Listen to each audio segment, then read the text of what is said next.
welcome to another wonderful episode for us. I am so glad you're here because today we are talking about wanted a husband.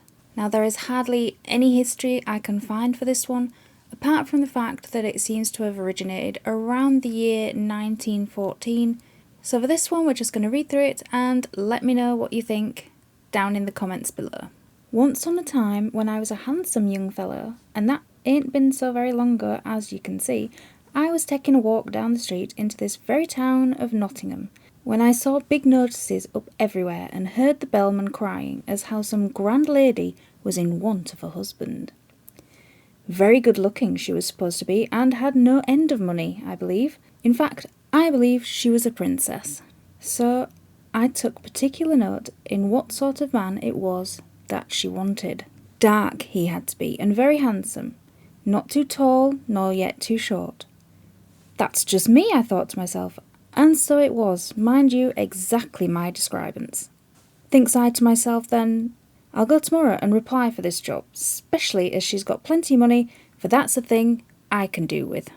Now you can't say he's not honest. Howsoever, I got talking with some men in the street and told them my intention. Don't you go, they says, for she's had 7 husbands already, this lady has, and there's nobody knows what's become of 'em. Never a trace any of 'em is to be found, they says. Well, I thought, that doesn't sound nice. All the same, I'll venture. She won't find me as easy to get rid of as those others. So the next day, I went and replied. A maidservant answered the door and asked me had I come to marry the missus.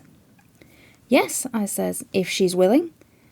She went and told the lady I was waiting, and presently she came back to say as I was to go and let her, that's the missus, have a look at me.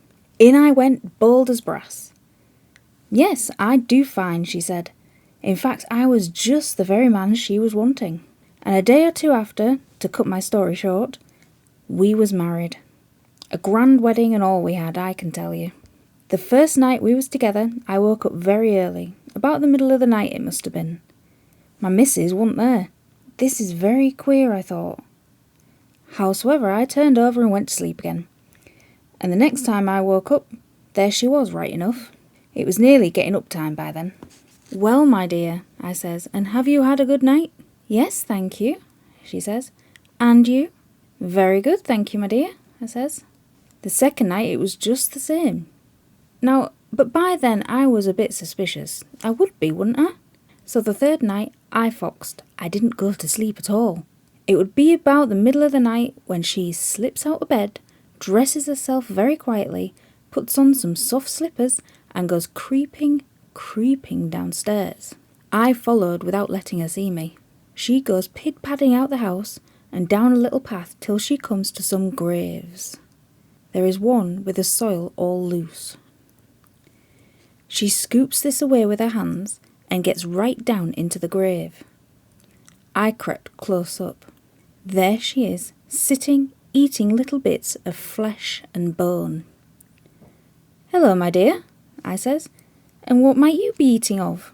And she shouts at me, Corpse, you bugger, corpse!